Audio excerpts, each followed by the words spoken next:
একটা ছোট শহরের পাশেই ছিল একটা শান্ত গ্রাম। সেই গ্রামে থাকত ১২ বছরের এক ছেলে। নাম তার সোহান। তার পরিবার খুব সাধারণ ছিল। বাবা দিনমজুর আর মা ঘরের কাজ করতেন। টাকার অভাব ছিল, কিন্তু স্বপ্নের অভাব ছিল না। প্রতিদিন সকালে স্কুলে যাওয়ার আগে সোহান রাস্তার পাশে দাঁড়িয়ে শহরের ব্যস্ততা দেখত।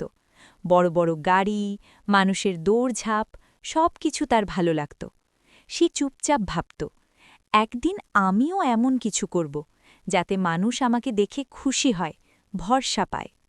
কিন্তু শুধু স্বপ্ন দেখলেই তো হয় না। বাস্তব জীবন ছিল কঠিন। স্কুল শেষে তাকে অনেক সময় বাবার কাজে সাহায্য করতে হতো। ক্লান্ত শরীর নিয়ে রাতে পড়তে বসত, তবুও সে হাল ছাড়ত না। একদিন বিকেলে স্কুল থেকে ফেরার পথে হঠাৎ সে দেখল রাস্তার পাশে এক বৃদ্ধ মানুষ পড়ে আছে। চারপাশে অনেক মানুষ থাকলেও কেউ থামছে না, সবাই ব্যস্ত, কেউ তাকিয়েও দেখছে না। সোহান কিছুক্ষণ দাঁড়িয়ে রইল।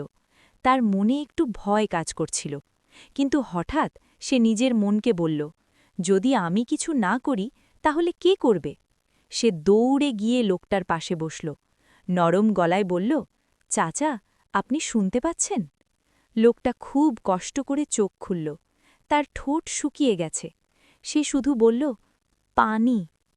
সোহান দেরি না করে নিজের ব্যাগ থেকে পানির বোতল বের করল।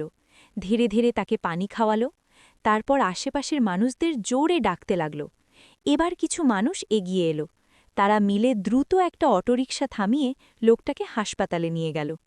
পরের দিন স্কুলে হঠাৎ ঘোষণা হল, সোহানকে প্রধান শিক্ষকের কক্ষে যেতে হবে।